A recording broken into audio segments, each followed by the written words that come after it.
Erai numita pokpa gi amu yengminarase ko. Erai numita pokpa, Erai numit pokpa mingegi personality adegi chanaba chanadaba aduma leire aduga magi plus point minus point adegi thaba inkhangdana kai kai chanage ko adegi lucky daw yanabana kai kai tawba yagadage khotkadage habado aduma mayam do ko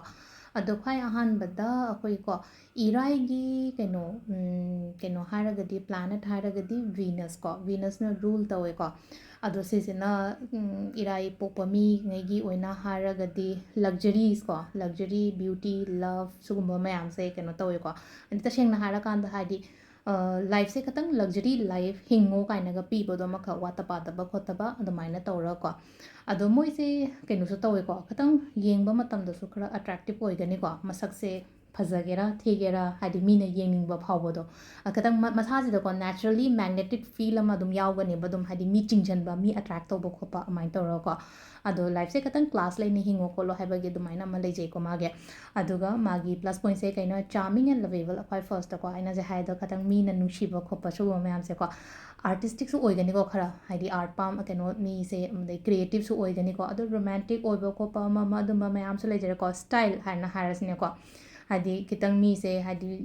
keba khotpa adumba mayam su pambodo aduga peace loving ko hadi shanti da leiba hingba su pamgani ba diplomatic su oigani ko yamna hadi thabak tawma tamna practical su oigani aduga naturally keno su oi ma je hadi mi jingjanba oina oibda mangonda hadi mana ngang aina haije ko mana ngangba sakpa khotpa ma je mina taningba mina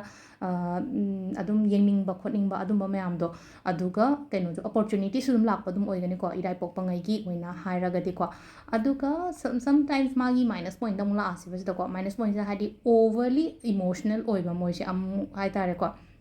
overly emotional oi ado sometimes hadi depend tawrakani ba khoina keno mata matamda hadi mingonda depend tawbo khopa haitare si katang thadok piu ko aduga amanam khitang mingonda no haibasi mangamde ko aduga no haibasi mangamde aduga khanaba chainaba khotpa yaringai avoid tawbiba phai ko hadi kitang mina ngangpa matamda hadi khumningba khoningba adumba khara adum leigani ba aduma lere ko aduga ngasai relationship ki matang da mula ase ko relationship ki matang da na deeply emotional caring oiba person oina oigani ko hadi yamna ai partners ki damak ta yamna care lobi ba emotionally connected oiba ko aduma leire aduga relationship ta loyal thamoi sengbo oigani committed oigani ba ai gi damak ta lepi ba khotpa admain tara ko the sensitive su oi ko hadi phatabagumba tabo khopa se masana nungai jate ko hadi harsh word harase negative words kumba kai gumba se masana pamjata ba khotata ba adumaina oina oi ko aduga amana magi career gi kai gi matang dala agati ko hadi fashion industry gumba kai gumba se sugumba je chanai ko counseling gumba yai adagi akoi gi healing gi kaino harase healing profession gumba kai gumba sugumba chanai luxury business to bu chanai ba luxury business adagi social media da khatang thabak to bo khopa su yai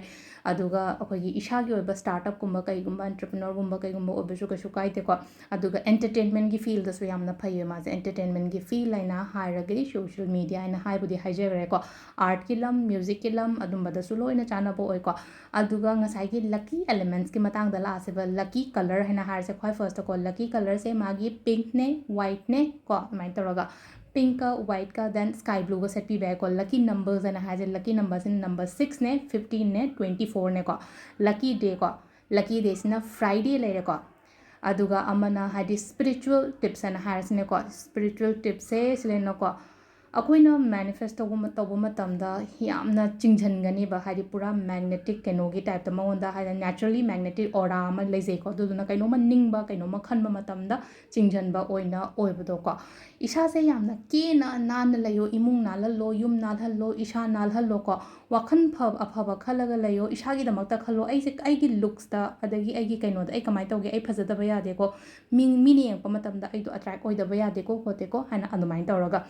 perfume gumba kai gumba yam seasonabio ko hadi ketang